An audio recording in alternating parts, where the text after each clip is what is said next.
Good evening to you all.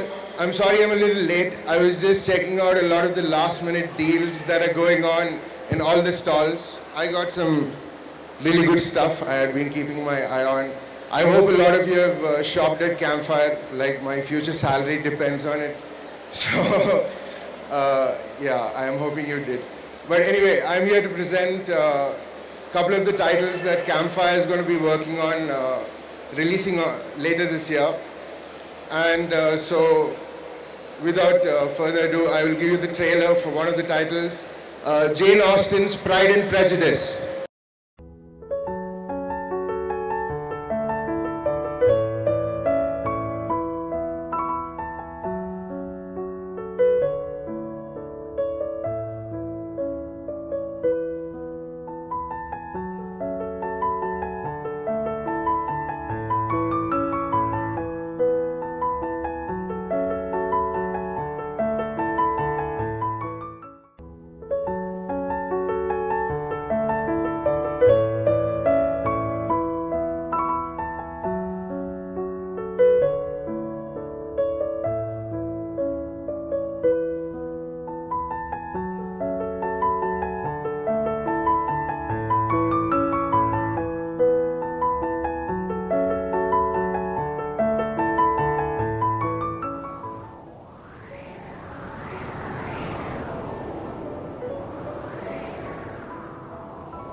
Pride and Prejudice, for whatever reason it may be, and for some reason, has stayed around for 200 years and yes, has been rather very popular.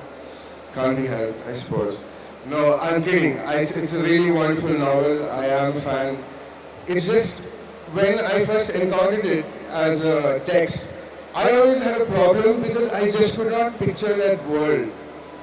It's a very quiet world, you know, of living rooms and do you want a cup of tea? So I don't know. It's hard to picture that interior. But when that's one of the perks of working in the comic book industry. You get to see upcoming comics as they're being made, which is really awesome. And this version of Pride and Prejudice is really good because it allows you to picture the world. It allows you into those living rooms. You walk with these characters as they go about this rather interesting tale. It's told in soft tones. It's not particularly harsh, you know. But it evokes a certain mood. It's very easy to say it's ineffable and leave it at that. But I think I'll try. But before that, I have to utilize what my boss, Mr. Jason Quinn, told me to say about the novel.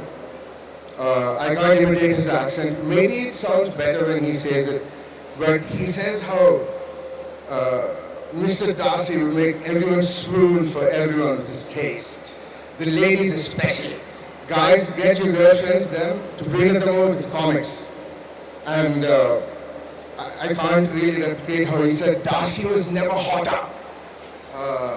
There's a particular roll to the R which I just can't get. But you can make what of that you will. It's pretty decent because it covers a lot of things from his point that is appealing in the book. But also to the fact that, could I have PowerPoint?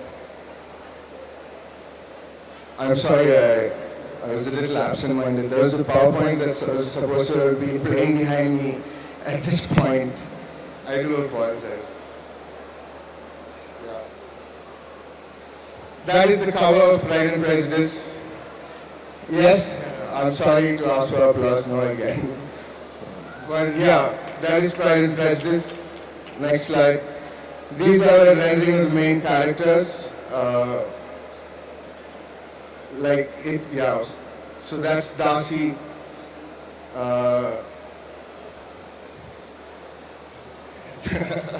Wait, this is really bad print, isn't it? Yeah, and Elizabeth Bennet. And the other characters, which I'm not really going to go into because it's a love story between these two. And the others play a wonderful supporting cast. But I'm sorry, and this just doesn't pay to talk about supporting cast when you don't have much time. But yeah, next slide. This generally takes you into the world. It shows you the kind of palette that it's cast in.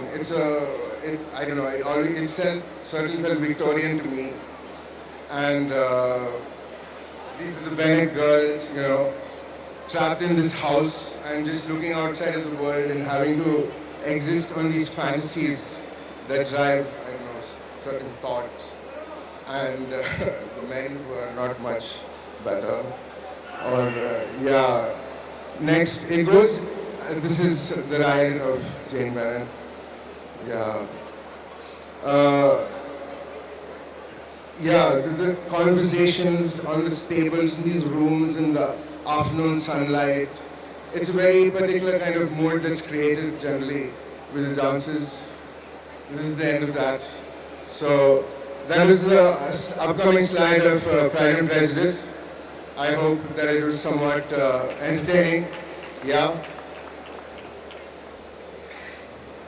And to not bore you much longer, I'll just go straight into Gandhi. Can we have the Gandhi PowerPoint? Yeah? And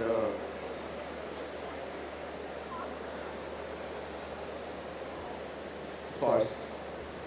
So that is the cover for Gandhi. It's going to hit stores soon. It's a very interesting rendition of Gandhi's tale. I didn't know too much about the man, to my shame, before I actually read and did the research for this novel. There are some questionable things said about the man, but you can't deny that he did a lot. And that is explored as the novel progresses. This is more or less the opening page of the book, where he is on the day before his assassination. And the rest of the tale is told as a sort of extended flashback that goes back from his childhood to the man that he would eventually become. This is some shots of his childhood life and how he even then was a stickler for honesty, and it made him physically ill to lie. Next, this is his wedding to Kasturba Gandhi. Their life at the ashram, and how at first he was the sort of person that would ask, that Kasturba asked his permissions for go for the market and things like that, and how he thinks about it, and how he changes at every point. Every mistake that he makes, he takes it into course and finds a way to overcome it. So that was the presentation for Gandhi. That will also be hitting stores soon. Thank you for your applause this time, which I didn't have to ask for. That was very heartening. I feel glad. Thank you, Bangalore. You have made my day. Thank you, man, in the Autobot. We are all dehydrated, dude. It's cool.